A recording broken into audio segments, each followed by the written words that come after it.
The UFC makes its promotional debut in Des Moines, Iowa this Saturday, the first time the company has held an event in the state of Iowa since the year 2000, with a bantamweight banger in the main event between former interim title challenger Cory Sandhagen and former flyweight champion Deiveson Figueiredo. Cory Sandhagen has been one of the top guys in the bantamweight division for a number of years now. He's got those signature knockout wins over the likes of Marlon Moraes and Frankie Edgar, and was riding a 3-fight win streak coming into this fight before his last loss against Umar Nurmagomedov last year. Deiveson Figueiredo got all the way to 20-1 and a defending UFC champion before he ran into a 4-fight quadruple with Brandon Moreno. After that, he moved up to the bantamweight division, scoring wins over Rob Font, Cody Garbrandt and Marlon Chito Vera, before his last contest was a unanimous decision defeat to former champion Peter Yan in a main event in Macau, China. This fight is a must-win for Cory Sandhagen, and it feels like at 33 it really is now or never if he wants to go on and become a champion, which has been his goal for so long.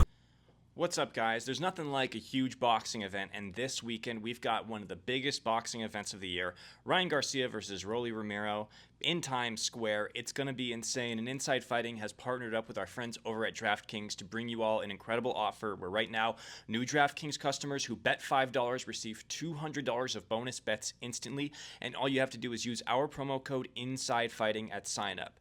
Use those bonus bets on same-game parlays, or if sports betting's not yet available in your state, just go play DraftKings Daily Fantasy Sports. Get in on the action there.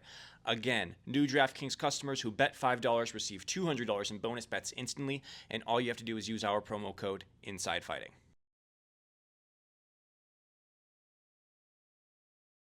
We've seen so much from his game, from the striking to the grappling to the wrestling, and his ability to blend all of those disciplines into one. If you're looking for a game plan on how to beat Deiveson Figueiredo for Cory Sandhagen, there's probably aspects of what Peter Yan was able to do last year in terms of keeping it on the feet and keeping it at range and almost at kickboxing range. Figueiredo did look small in that fight and has kind of looked small in the entirety of his bantamweight run. We've certainly seen the power carry up since he's hurt the likes of Font, Garbrandt, and I think he was the first person in history to drop Marlon Chito Vera. So his power and his explosivity have still carried up and kind of will always be there, given his short, compact and stocky frame.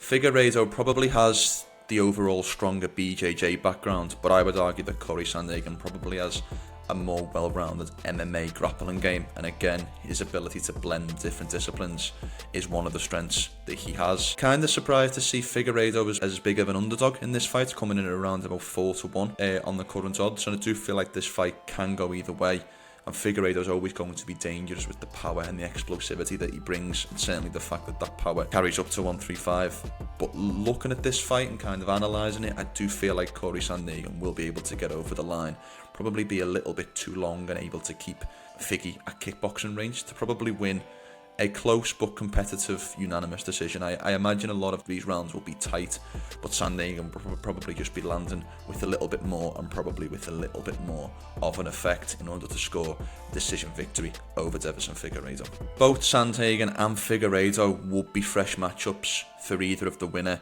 of Merab Dvalishvili and Sean O'Malley who are fighting for the bantamweight title in June, so there is big stakes for the potential winner of this fight. Deiveson Figueiredo at 37 years of age probably doesn't have too much left in the tank, and a potential loss here, particularly a damaging or significant loss, could see him close to retirement, if not laying the gloves down in the cage on Saturday night. For Sandhagen, he really does need to win this fight in order to solidify his position as one of the top guys at 135. We don't want to look back on Cory Sandhagen's career and look at what was a fantastic career, but what maybe could have been on the title level. It could be argued as the winner of this fight maybe needs one more against the loser of either Merab and Sean, or maybe the loser of the potential Umar Nurmagomedov versus Peter Yan fight, in order to really solidify themselves for a shot at the belt. But massive stakes for the winner of this fight, who'll move a lot closer to a potential shot at bantamweight gold in the not too distant future.